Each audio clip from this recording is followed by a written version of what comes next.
the power of silence and the value of silence when we're exploring especially new practices and experiences we might be going through on the path. And I recognize the hypocrisy of this as I am filming this for YouTube very publicly. However, let's get into it here. So I'm sure most of us have experienced when we begin a new activity or hobby, or we discover something new on the health front, or maybe we start a yoga practice or a meditation practice, or a new nature type connection experience, etc., etc., etc. And I'm sure you've noticed this in other people, your friends who have begun new things, is that we become zealots for this new experience, right? And there's good reason for this, right? We're doing something new, so there's excitement, there's a type of alignment, so there's an increase in energy due to an alignment and the joy of the activity. And this, of course, any increase in energy will pressurize all of our habits and the habits of self that want to share this good thing with others. But it will also pressurize the part of us that goes, hey, you know who knows everything? Me. Trust me, trust me, trust me. This is like the most important thing. So this is a really common side effect. Now, we have the alignment that's taken place, underneath a type of excitement.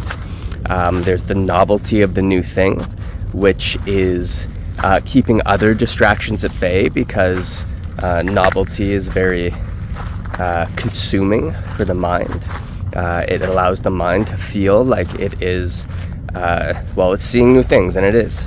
So it really feeds the mind in the sense that the distractions of the mind will be directed towards this activity of excitement. So by adhering to a type of silence when we begin a new activity, let's say we go, okay, I'm going to start this thing, but I won't talk about it for a year. You're able to dive into this, and maybe it's a type of meditation practice or energy practice. You're able to dive in without stimulating nearly as much ego and stimulating nearly as much identity.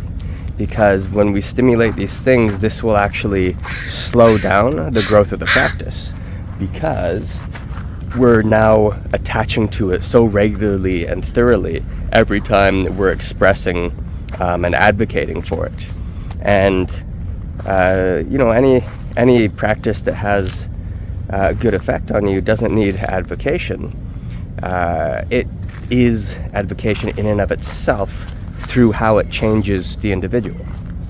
So this is something to keep in mind. This is one reason. There's many layers to why you might want to explore adhering to some type of silence when it comes to a new activity. Now, another part of this is, as we move along, you actually might find that the relationship with that practice changes, and the practice itself changes. And if we are very outspokenly advocating for one thing, it's very difficult to embrace the uncertainty, the mutability of the practice and of ourselves to evolve the practice, and to, mainly for us to evolve, right? That's the key there.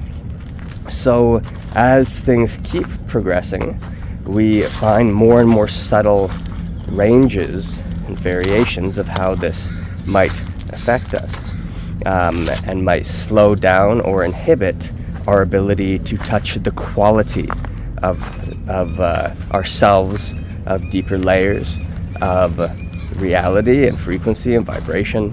And if we are getting stuck, we're inhibiting that growth, we're inhibiting that change.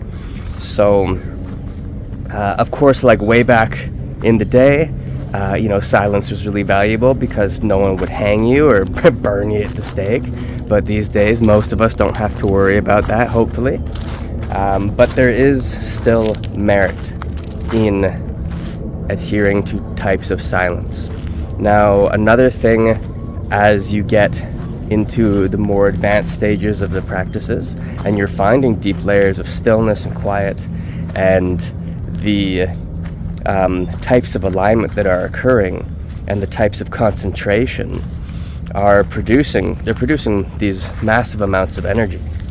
And if we have developed a habit of habitually expressing these energies, allowing them to pressurize our habits, as we keep progressing and ascending there, the potential negative expressions definitely go up.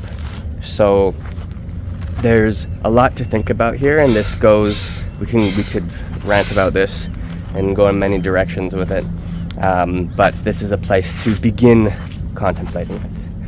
All right, hope you enjoyed this. Thanks for your time. If you're interested in training, you can check out the website, and I have a retreat coming up in November here in Powell River, British Columbia, 7 days, and we'll be going through a lot of some pretty thorough initiation type processes. All right, thanks a lot. Bye.